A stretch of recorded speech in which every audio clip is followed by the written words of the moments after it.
next year, no, I won't, I'm not supposed to say that.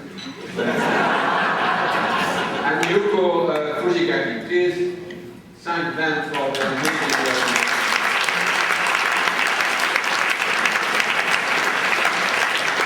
Now inside the guards and the palace, where some part of the people leave and another guard comes in. So happy you have to welcome the new guard, so to speak. Martina Meurs, Maureen McNeil and Paul Wouters, who have been elected this year by you.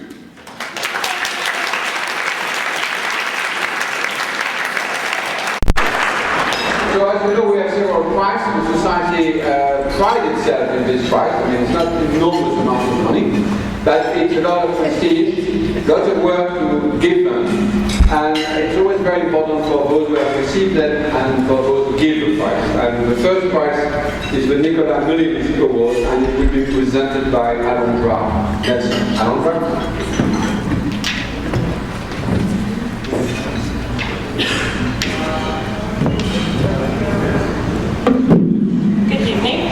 On behalf of the award committee, which is Anne Terenberg, Helen Duran, and myself, it is a pleasure to present the 2005 Nicholas C. Mullins Award for the Best Graduate Student Paper to Michael Oldani of Princeton University and the University of Wisconsin at Whitewater for his paper, Thick Prescriptions, toward an interpretation of pharmaceutical sales practices.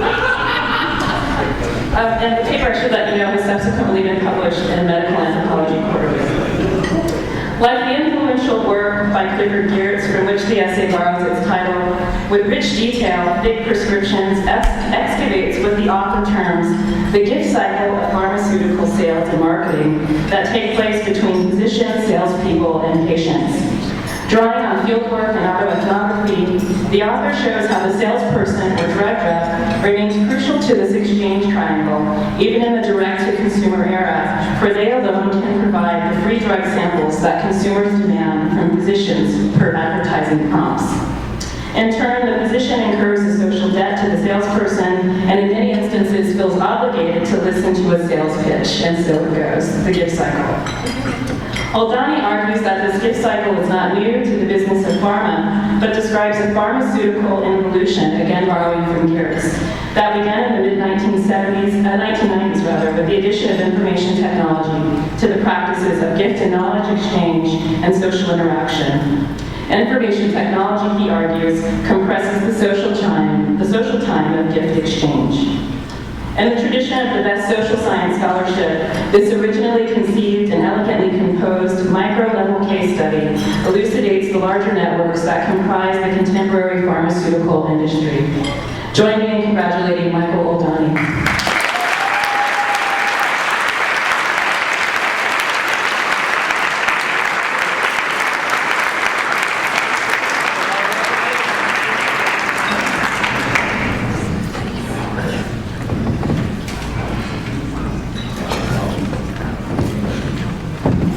Get a copy of that videotape for my dissertation defense.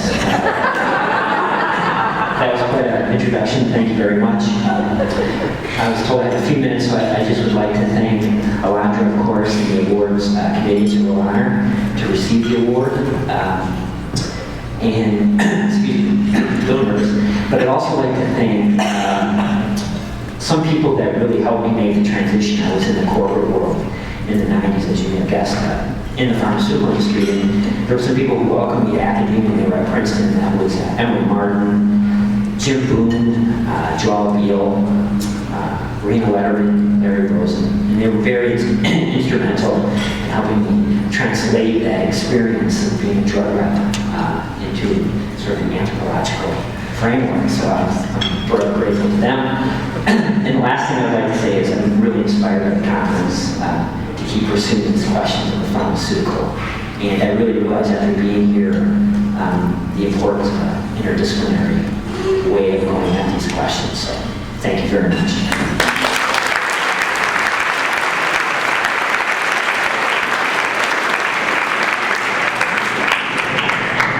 Well, it's great to know that people from corporate domain come to us. I mean, this is probably a nice relief in capitalism and neoliberalism.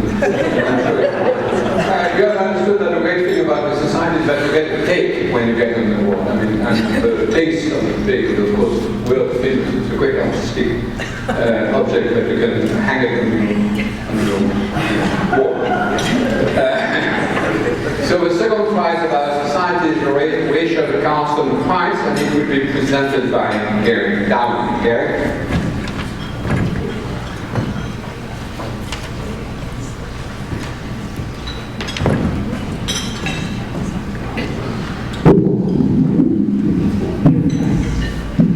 So, have you ever wondered why there is no birth control pill for men?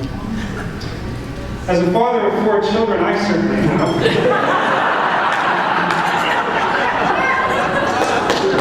At least, right up until that vasectomy.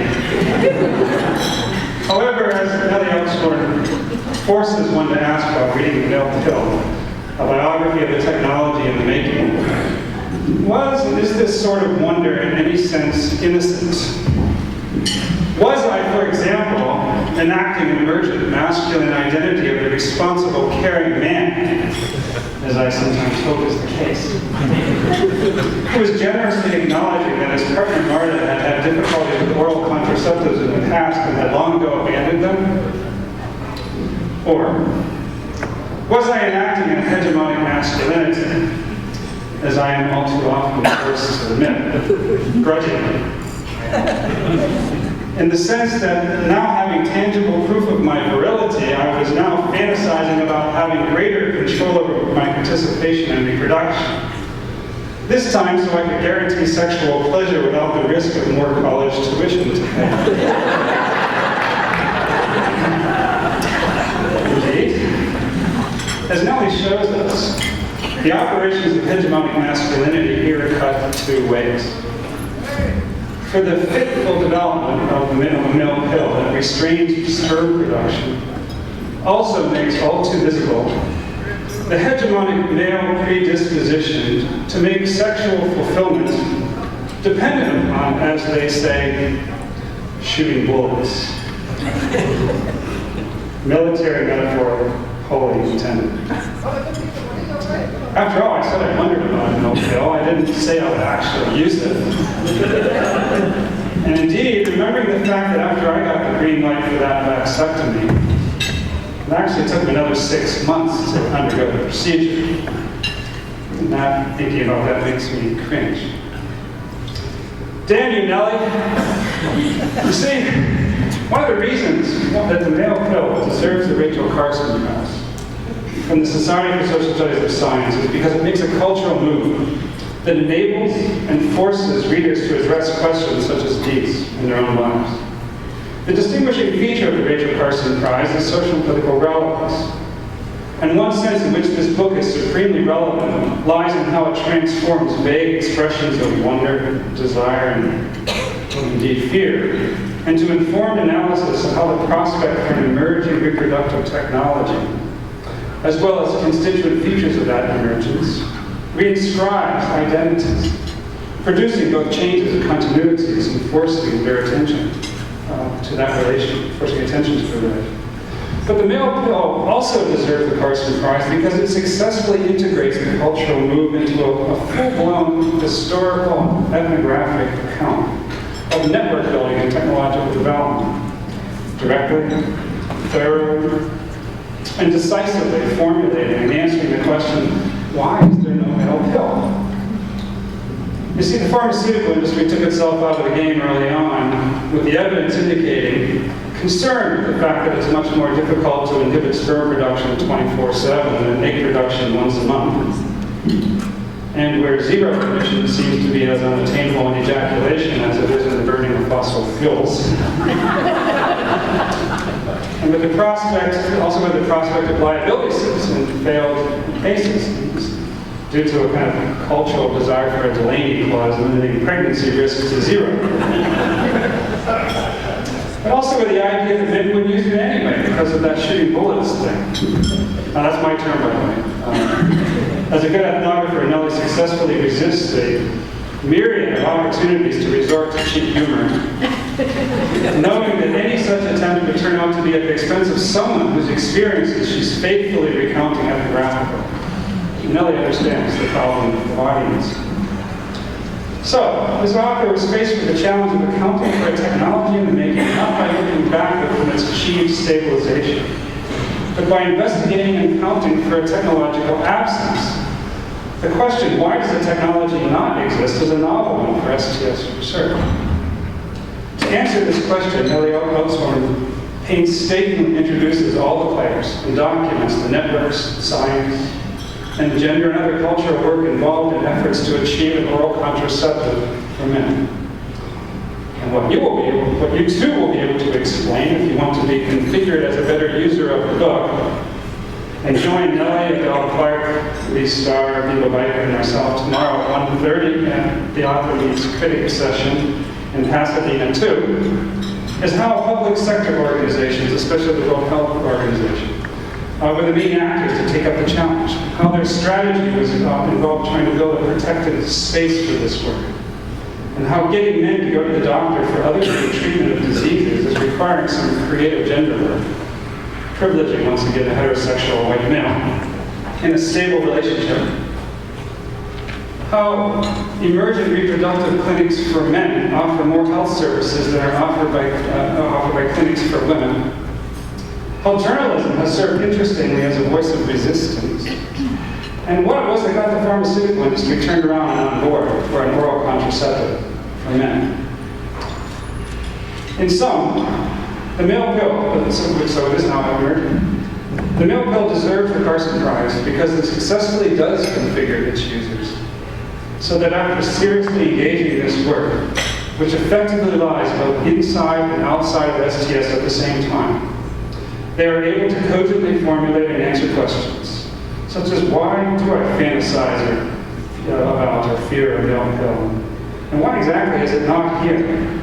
But before were only vague expressions of interest and wonder.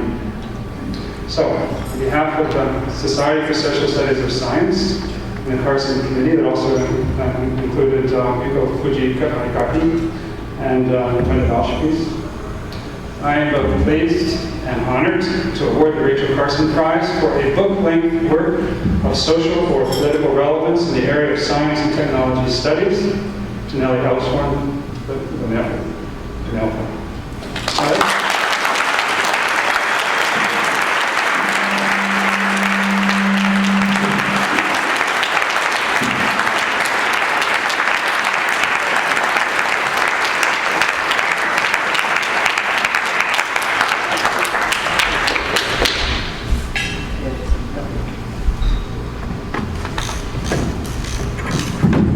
Well, there's something about this topic and humor. To be honest, it was also used as a strategy by clinicians when they first had to put up an organized clinical trials for them. They used a lot of humor and purposeful, so it says something about our culture. But your humor was much better. So, thank you, Gary, and the committee for giving me this prize. But when I first heard about this, I thought it's a real privilege to get this prize from this society. Because the Society for Social Studies of Science has been a very warm intellectual home for me ever since the beginning of my academic career. The Society gave me not only great colleagues, but also very fine, good friends. So that's the first thanks I want to give to all of you. Then it's also a great honor to receive the Carson Prize. Because Rachel Carson's work reflecting on this, it has been important for me during my whole life. Starting as a biologist and now an STS, for many different reasons, and I want to shortly tell you about this.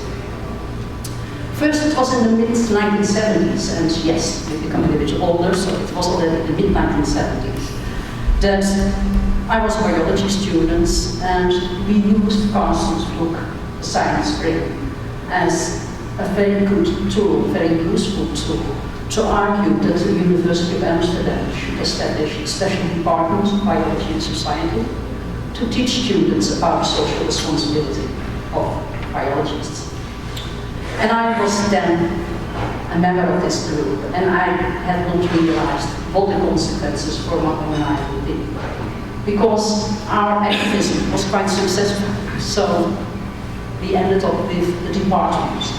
And I became involved in the department, and that led to a very drastic change in my career, because I decided that I did not longer want to be a biologist working in a laboratory, but I became an STS. So it's what I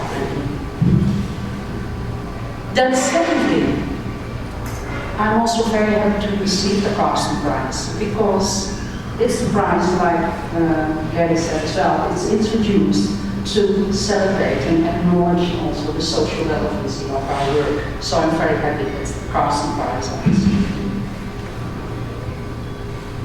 To be short about it, I think that no one will doubt that Rachel Carson would never have written Science Spin without her commitment to environmental problems.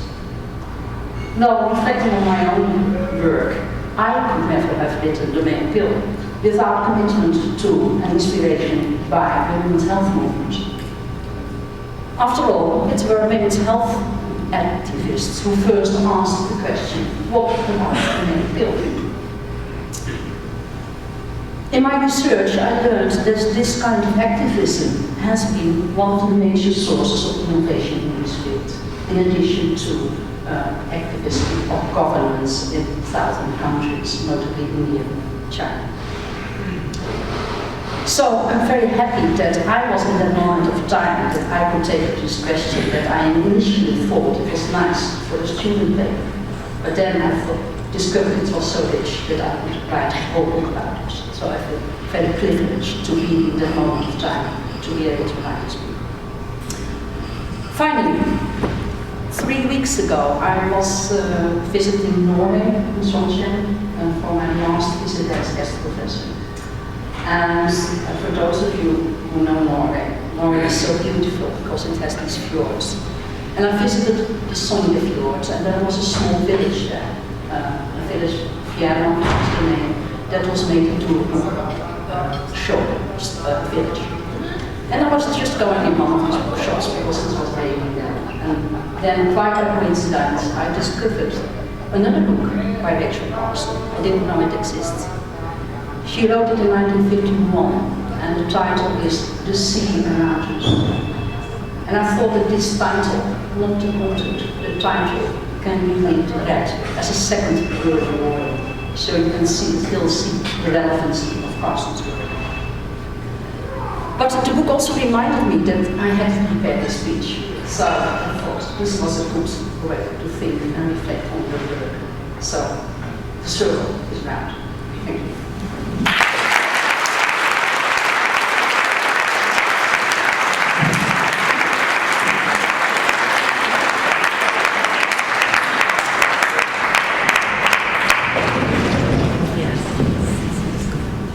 Thank you very much, Lily, and thank you very much, Gary. And now we move to the third prize, the Ludwig Fleck Prize, which will be presented by Steve Kilgar. Steve? Steve? Steve? You have to take. Yes, I do.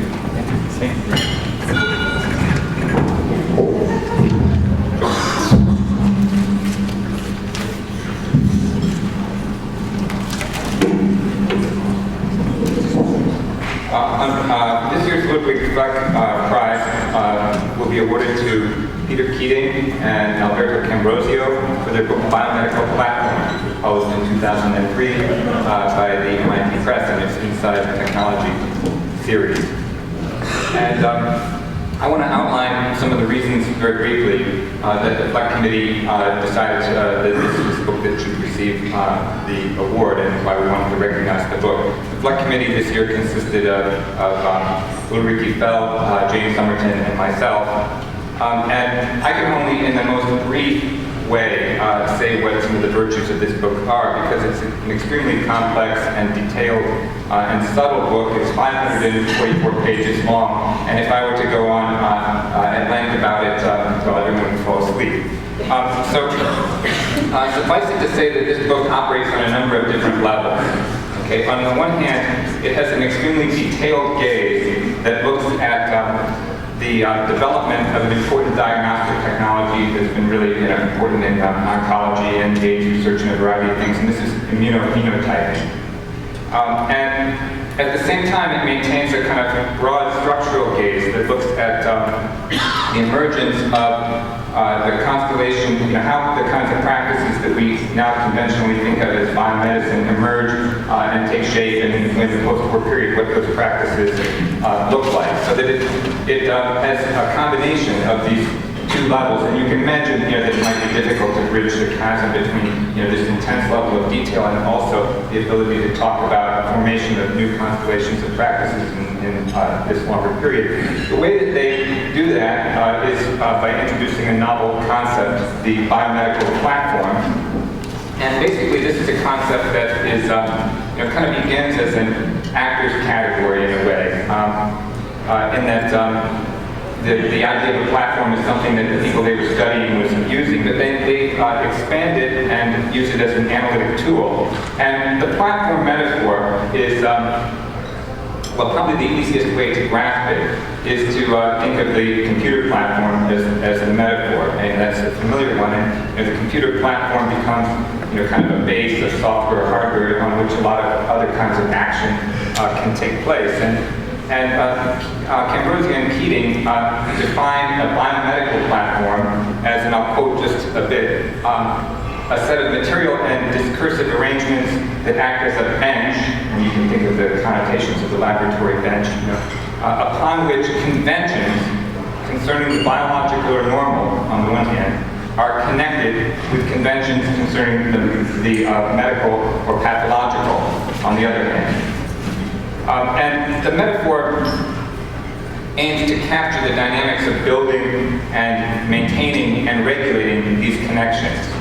And so in doing this, Cambrosio and Keating invoked a variety of senses of the term platform. I mean, platforms, on the one hand, like this one that I'm standing on at present, need to be built, and yet they also become springboards for action. They provide stability, and yet they're also points of departure. And they're also programmatic, in the sense that a political platform is a programmatic entity. And so the Fleck Committee was persuaded that the concept of a biomedical platform reaches beyond some of the other extant concepts that you might want to apply to try to understand change and what's special about biomedicine in the late 20th century and early 21st century and so forth. Some of the concepts like networks, experimental systems, or accounts that focus on the coordination of action, things of that sort. This moves beyond those. It gives a different and unique kind of account. But to really grasp the utility of the platform metaphor, these kinds of gesturings, the different connotations that the term has, can only get you so far. What you really have to do is see what they do when they start to apply it to the detailed case of immunophenotyping. And this case study of the development of the immunophenotyping platform is a tremendous tour de force. It's wonderfully detailed. It draws on a huge variety of ethnographic and historical and technical sources. It weaves them together into a really impressive account and shows how biology and medicine, lab and clinic, the normal and the pathological are juxtaposed and aligned and realigned in ways that create new biomedical practices and new forms of regulation and action. And so for all of these kinds of reasons, which I can only really hint at because the level of detail and complexity in the account are so impressive and the scholarship is so good, we were very pleased to award this to Peter Keating and Alberto Cambrosio. And so if they would come to this platform now, I'll present them the class.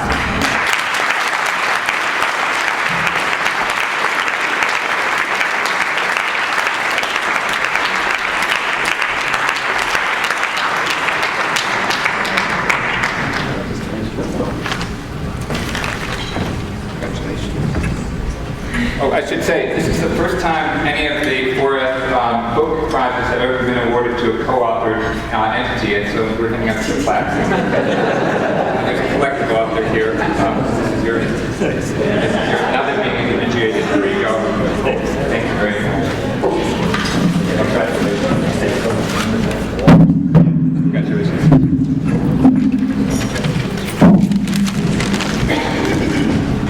Well, as Steve just said, this is the first time that the Court of Book wins the Black Prize. And now, since we are in an era of cyborgs, hybrids, boundary objects, and the like, this is a move in the reflexive and therefore the supposedly right direction. But it also creates a practical problem. We have been told that we just have 4 minutes each to speak. And so we have to say how we came to write this book, etc. And no, this is a long story. Just have 4 minutes. So let's get straight to the point. A point.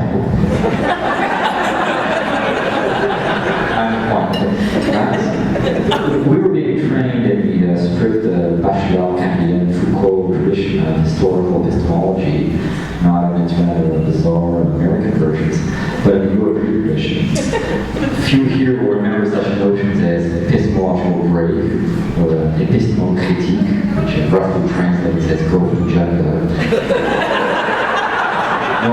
Nor the vague sense of the enterprise had somehow become counterproductive insofar as it was increasingly limited to commentary or description.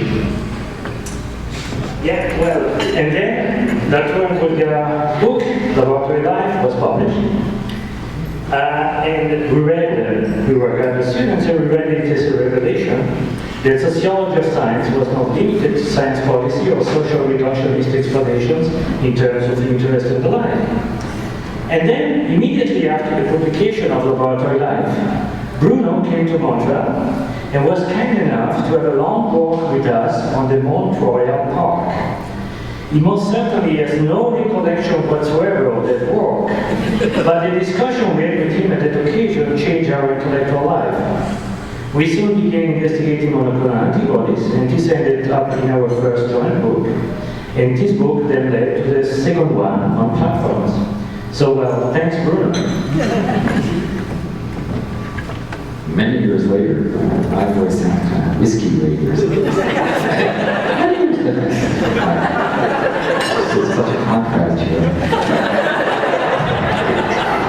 I'm a man. Many years later, we read George Weinberger's books and articles on experimental systems, and we learned that our training in the Bachelard-Cambien Foucault tradition had not been in vain. By looking through the platform book, one can easily detect the presence of Hans Jorge's work. And if you think that Bruno and Hans Jorge form a somewhat unlikely pair of plugins, this is in some sense true, but then look at the semiotic link. I don't anymore. Oh, sorry. No, that was the historical part. Now, just for the personal things.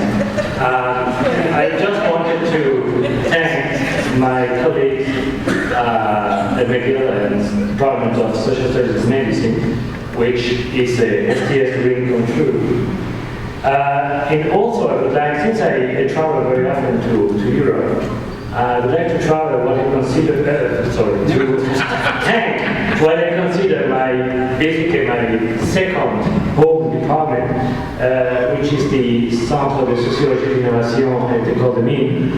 I always find a perfect intellectual home there every time I go there, and I also find an office, which is very important. And last, on a very, very personal note, I would like to thank Pascal. She was not able to be here this night, but some of her friends are around here, and so I hope that they will tell her that I was thinking at her. And I also thank you in particular for my colleagues at the Inter-University Center for the Study of Science and Technology at my home institution, which is not the University of Montreal, as I've been told more than 1,000 times, the University of Quebec, Montreal, which is an unknown but quite large institution. Thank you very much.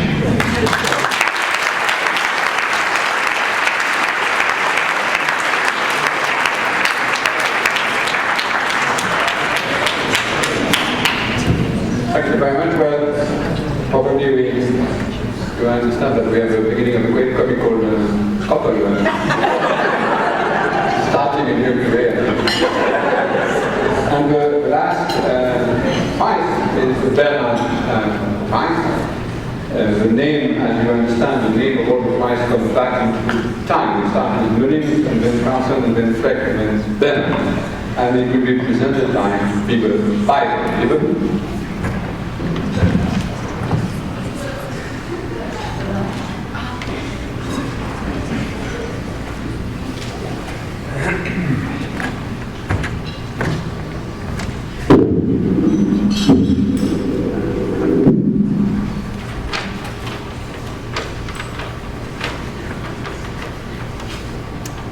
The John Desmond Burnell Prize is the highest honor that this society bestows upon an individual.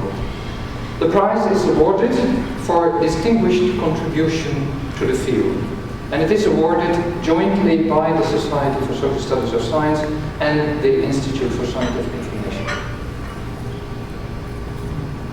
The 2005 Burnell Prize is awarded to Donald Mackenzie.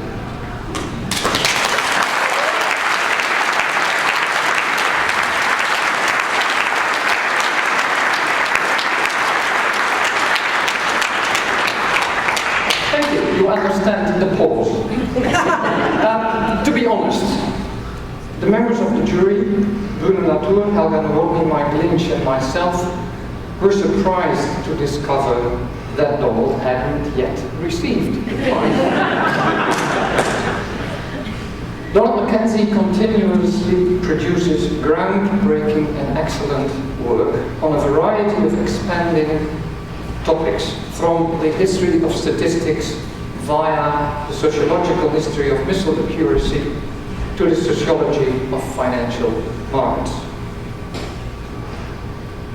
Indeed, groundbreaking, agenda-setting, and fundamentally shaping the field of social studies of science and technology. If I meet someone who is willing to concede that science may be socially constructed, maybe even machines work only as the result of social processes, but that's surely something like mathematics, then I cite Donald Mackenzie's History of Statistics in Britain. If I have a student who despairs at the difficulty to get access to certain secretive cases, I cite Mackenzie's prize-winning study of the American and Russian military-industrial complexes to develop nuclear missile guidance. If I do not understand the dealings of the Alex Greenspans in this world and financial market developments, then I decide to read next year Donald's newest book, An Engine, Not a Camera, How Financial Models Shape Markets. Then I will understand. Mackenzie's work is not overloaded with polemics, but it is certainly socially and politically engaged. Inventing Accuracy, for example, has become a true classic. Also a classic that shows how an engaged STS scholar can combine his anti-nuclear political preferences with a thorough and sound analysis of the details of the relevant technology and science. Mackenzie finds those insides of black boxes full. He finds them full of opportunities to turn an interpretation of the world into a strategy to change the world. His coining of the phrase "uninventing the bomb" is one of those results. It doesn't make sense to cherish one aspect of Mackenzie's scholarship more than others. It's exactly that balance of scholarship and engagement, of theory and fieldwork, of sociological analysis and historical detail that makes his work into one of the prime examples in the social studies of science and technology. Still, personally, I think that Donald's capacity to get into the nitty-gritty of his case studies is at the core of also the wide theoretical and political perspectives that he can show us. His detailed knowledge of the nuts and bolts of Pearson's correlation, or MIT's gyroscope, or Appel and Hagen's proof of the four-color theory, or the options pricing theory of Black, Scholes, and Merton, the sun. It may exasperate some students about the high standards of technical knowledge that they should need. Other students find consolation that such a level of insight was possible on the basis of a Bachelor of Science and a PhD in sociology. These scholarly achievements more than merit the awarding of the Burnell Prize to Donald Mackenzie. But the jury also wants to note other services' contributions to the field and to our society. Some of us on the committee as well, know Donald as an excellent, trustworthy, and which is very exceptional, deadline meeting reviewer. And all of us have the reader that he prepared with Julie Weichman on our bookshelves, the older members of the society in 2 volumes. Because of its central role of that volume in much STS teaching, this is one of the constitutive texts of social studies of technology. Mackenzie's work, the jury decided, stands for a perfect summary of everything that makes our field so great. Donald?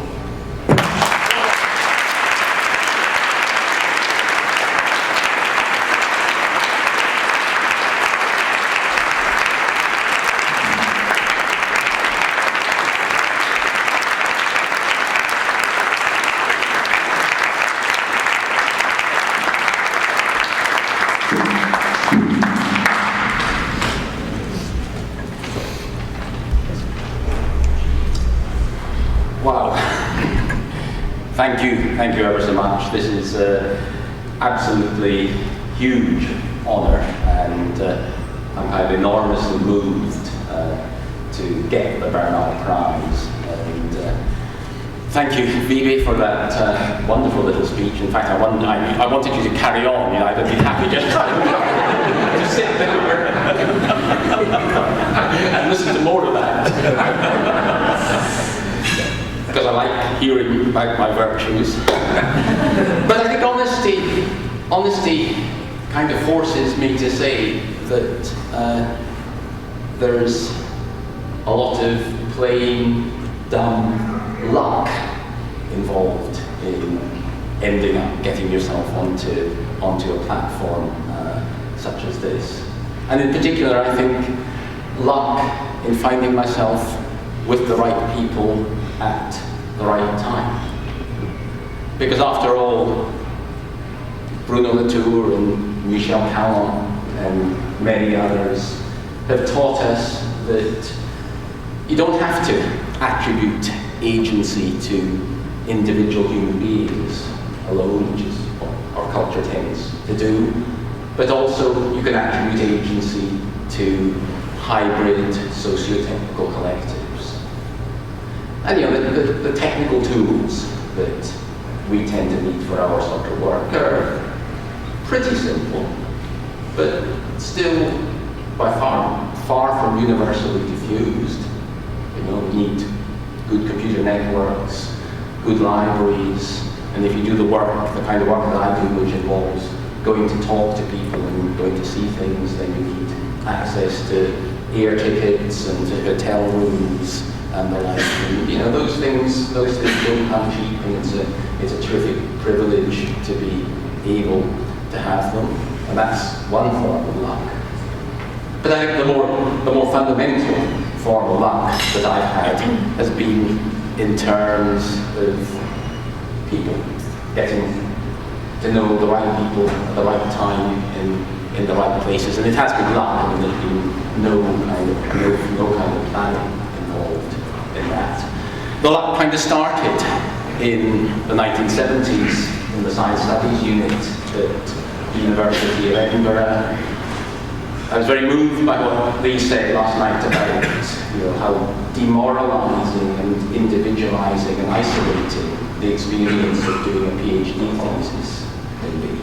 And one of the great good fortunes of being in the Science Studies unit at that point in time was it wasn't like that at all. Because that was the time when the strong program was being formulated by Larry Barnes and David Blue, and people like John Law and Brian Wynne and Andy Pickering were coming onto the scene. And that was a terrific place, a terrific stroke of luck to find oneself there, to find oneself doing a PhD thesis that your supervisors genuinely were interested in. Then I think the second bit of good luck was the 1980s and getting involved in technology studies, finding myself with people like Judy Wiseman in Edinburgh only too briefly, Graham Spinardi, who fortunately was able to stay in Edinburgh, and then many other people outside of Edinburgh, Vebe himself, Trevor Pinch, and the like. And then finally, I think the third piece of good luck has been in terms of the work on financial markets. And again, by good fortune, finding other scholars getting interested in this at the same point in time. Karen Canor-Settinger, Yuval Milo, Fabien Nunez, Vincent Lepine, Michel Callum's work in the background of it all, Caitlin Zaloom, Daniel Booth, David Stark, and the like. And I think in each and every case, the collective work that's been done has been worth a lot more than the sum of the individual contributions to it. And you know, as academics, and we live in a very, very individualizing kind of culture. But agency in academia is attributed individually, and the awards follow that attribution of agency. And even prizes like this, wonderful as they are part of that individualizing of agency. And I think we, above all, need to remember the collective aspects of academic work. And I think we do remember it. I think this is one of the great strengths of the Society for Social Studies of Science, that those collective work, those collective aspects are cherished in what we do as well as in what we write. And I certainly hope that we're never going to forget those collective aspects of academic work. Thank you.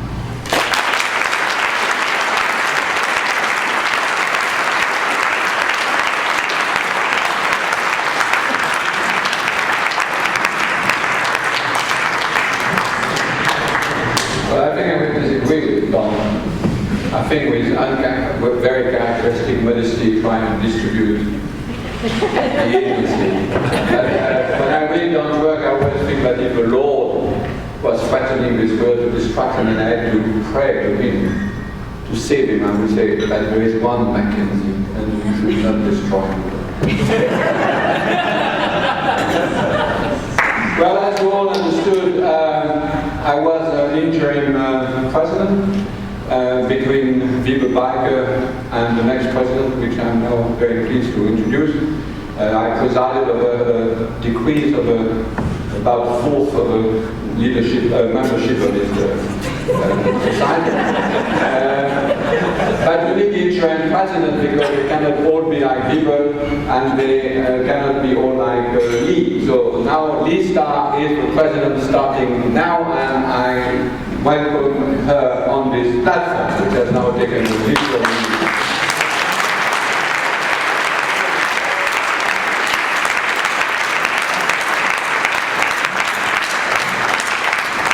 Thank you, Bruno, and you don't get quite to leave yet, as you probably know. Bruno asked first that I say a second thank you to Marianne DeLay, the program organizer, but we were a bit too hasty to just say thank you to her.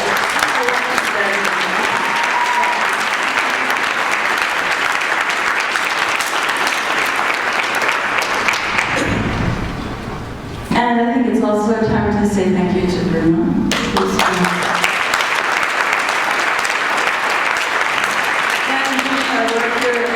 service for us, but has been doing another kind of service work in intellectual leadership for all the time I've been part of STS and longer. And as a very routine part of our thanks to you, we would like to give you a present. I want to tell you about it. It comes from LNS Trophies on 4641 Perkins Road, Baton Rouge, Louisiana, which also has a fax machine, and it is America's favorite honor award plaque. And furthermore, you can hang it that way or that way. But given that the writing is this way, you may wish to hang it on the wall. If you hang it on this way. Thank you.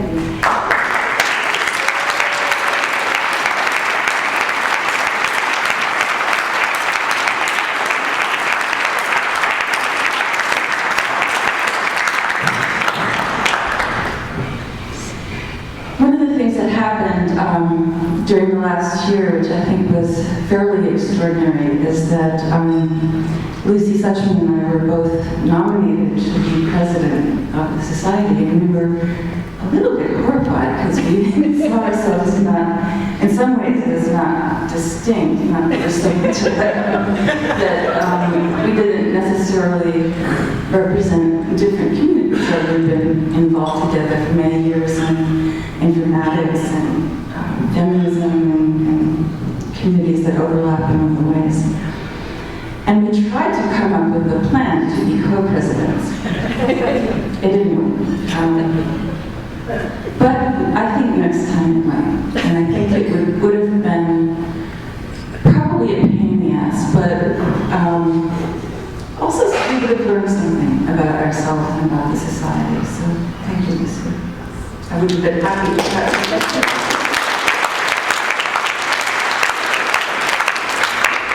Now, really, only my important job here is to say, okay, please come to Vancouver next year. Mark your calendars right now, everybody get out of here. The 2nd to the 4th of November, and we will be meeting jointly with the History of Science Society and with the Philosophy of Science Association. And I think, if all goes well, that the following year we will meet in Montreal. So we'll have 2 Canadian meetings in the next couple years.